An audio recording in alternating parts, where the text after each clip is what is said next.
Надежда работала детским врачом 5-й год. Она уже хорошо знала деток со своего участка, тесно общалась с мамами, которые любили ее за отзывчивость и, конечно же, как замечательного, знающего врача.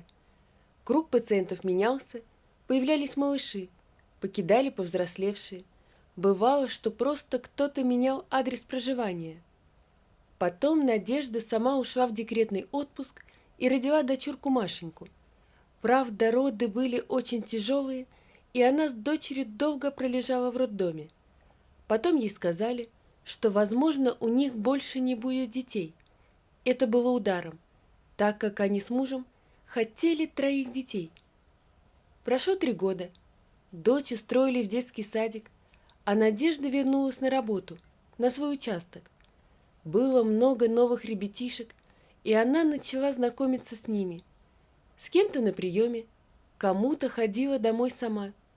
И вот в холодный, дождливый осенний день ей пришлось идти на самую дальнюю улицу, где стояли старые деревянные двухэтажные дома. Вызов поступил с этого дома от соседки.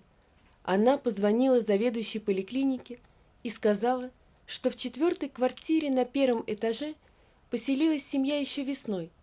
Там 2 деток, младший где-то около 2 лет, а старший лет 5. Родители пьют, и до детей им нет дела. Девочки, видимо, простудились. Слышно, как сильно они кашляют. Надежда позвонила в дверь.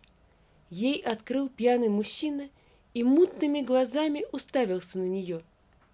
«Те чё надо?» Тут врач услышала сильный, лающий кашель. Явно это был ребенок. «Я ваш участковый врач. У вас болеют дети, и я хотела бы их осмотреть».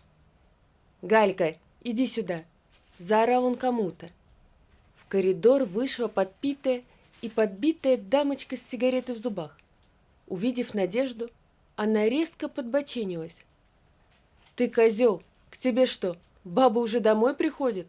Да я тебя, урод!» Она было замахнулась на него, но он развернулся и стукнул ее кулаком по голове. «Успокойся, дура! Ты врача девчонкам вызывала». «Врача? Зачем?»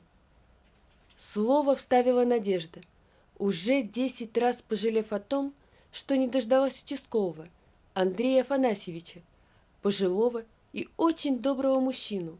Решила, что сама быстро осмотрит детей. Затем, что у вас дети болеют, кашляют так, что соседи слышат. Вот, сами разве не слышите? Показала Надежда пальцем вглубь комнат, из которых несло жутким перегаром, немытыми телами и какими-то помоями. И правда, кашляют. И что? Прокашляются и дальше жить будут. А может, вы деньжат на лекарства дадите? Вначале я должна осмотреть детей. Вы позволите пройти? Нет, дети здоровы. Любящая мамаша закрыла своим тощим телом проход. За спиной раздались шаги. Это, наконец, пришел участковый. «Здравствуйте. Ну так что, врача в дом не пускаете, чтобы детей осмотрела, да?» «Да они здоровы. Что на них смотреть?» Тут снова раздался сильный кашель. «Так, проходите, доктор, к детям, а я пока с родителями побеседую. Они к нам всего несколько месяцев назад переехали, пока пару раз встречались, а надо было чаще, как я понимаю. Пойдемте». Надежда шла вглубь квартиры, и ее тошнило от этой вони. Как же здесь жили бедные дети! Когда зашла в комнату, где были больные малышки, у нее от увиденного волосы встали дыбом. Занавешенные окна какими-то темными тряпками, кругом грязь, пыль, пустые бутылки. Девочки лежали на единственной кровати среди какого-то грязного тряпья. Старшая привстала. Худенькая и бледная, с синими кругами под глазами, она сразу же начала громко кашлять. Под черным, нестиранным одеялом зашевелилась и вторая. Малышка высунула голову. У обеих были сальные волосы. Девчушка тоже была простужена, и, скорее всего, обе были голодные. Господи, да что же это такое? Андрей Афанасьевич, идите сюда. Тот, морщась, зашел в комнату и, увидев детей, еще больше рассердился. Я так понял, органы опеки вызывать надо. Да сказать, чтоб в темпе приехали. И скорую помощь я сейчас вызову. Детей срочно в больницу. Они больны и истощены. Тут заскочила горе-мамаша и начала истерить. Я вам не отдам своих деток. Они накормлены. Я им сегодня чай с булкой давала.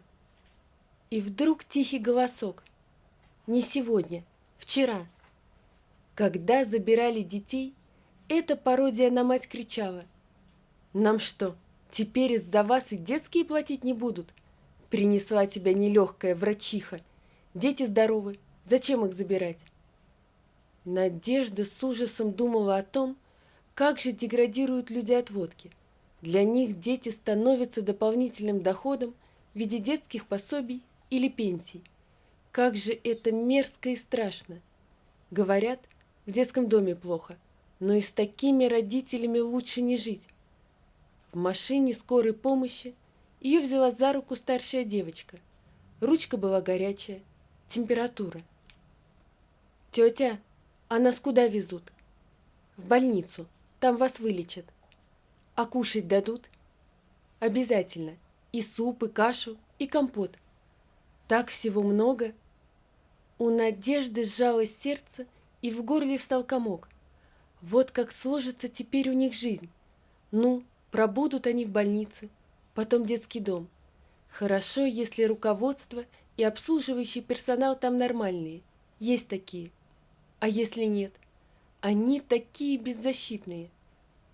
Вечером дома она обняла свою малышку, которая щебетала ей на ухо о том, как Сашка куклу хотел забрать у Даши, а она не дала, и сказала, что стукнет его, если он будет отбирать еще. «Ах ты моя защитница слабых и обиженных! Молодец!» Да, воспитательница тоже сказала, что слабых нужно защищать, а вот Сашку стукнуть не разрешила. Тут с работы пришел муж. Алексей поцеловал своих девочек, Машуня и ему про Сашку рассказала. Он ее похвалил и сказал, что драться можно, защищаясь, а просто так нельзя. «Ну, а мое старшее солнышко, что такое грустное? Устала?» И Надежда вдруг расплакалась. Она свою семейную идиллию сравнила с той жуткой жизнью девочек. Муж ее начал успокаивать, Маша тоже ее по голове гладила, и она, успокоившись, сказала: «Леша, я тебе все потом расскажу». После ужина она отправила Машу играть в детскую и рассказала ужасную историю двух маленьких девочек, которых ждало безрадостное детство. И вдруг они услышали приглушенные рыдания дочери, бросились в комнату, а она сидела за стеной, подслушала и разрыдалась. «Машенька, ты чего?» «Жалко, ой, как жалко девочек, а давайте их себе заберем». «Это не так просто, они же не куклы, и документов много надо собирать, чтобы нам их отдали, и денежек больше надо, чтобы всех содержать». «Папа, мама, мне игрушки больше не покупайте, и конфеты, и мороженое тоже, и денег всем хватит, но давайте их себе заберем». Она снова разревелась. Надежда переглянулась с мужем. Кстати, у нее тоже была такая мысль – помочь девочкам вырасти, подарить им счастливое детство. «Машенька, мы с папой подумаем. Думайте быстрее, пока другие их не забрали». На следующий день она навестила девочек в больнице. Они узнали добрую тетеньку, особенно старшенькая, которая была старше ее Маши на год. Они отмытые, переодетые в чистое, оказались очень хорошими девчушками. Надежда принесла им яблок, мандаринки, вкусное печенье и сок. Младшенькая потянулась к ней, и Надя взяла ее на руки. Боже мой, какая она была худенькая и легенькая, как пушинка. Женщина испытала шок, но не понимала она таких мамаш, которым водка была дороже детей. Как можно не любить этих ангелочков, не заботиться о них? Когда она прощалась с девочками, старшая спросила: «Тетя, а ты к нам еще придешь? Ты хорошая». «Приду, обязательно приду». И она приходила до самой их выписки. Потом она узнала у Андрея Афанасьевича, что родители могут лишить прав, так как оба нигде не работают уже год. Им дали на исправление время. Если так и будут пить, не устроятся на работу, то потеряют девочек. Прошел месяц. Выздоровевших девочек отвезли в детский дом. А через неделю Надежде позвонил участковый и сказал, что муж пьяный зарезал жену, и девочки остались сиротами. Родственники детей брать не захотели. Вечером они поговорили с мужем. Алексей был не против, чтобы удочерить малышек, ведь они мечтали о троих. Да и Маша не давала им забыть о своем обещании подумать. Так что он морально был подготовлен. А еще его повысили, и зарплата теперь станет больше. Так что все складывалось как нужно. Родители Нади и Алексея на семейном совете поначалу были против, но потом согласились и сказали, что помогут воспитать девочек. Через несколько месяцев счастливая Маша знакомилась со своими такими же счастливыми сестрами. Девочки быстро подружились, им всем выделили большую комнату, и у каждой теперь был свой уголок. А еще, прогуливаясь по парку, Алексей тихонько шепнул Наде, что как только они купят дом, то можно подумать и о мальчишке, а может и двух. Вот такая история, друзья. Напишите, пожалуйста, что вы думаете об этой истории. Не забудьте подписаться на канал и поставить лайк. Всего вам доброго. До свидания.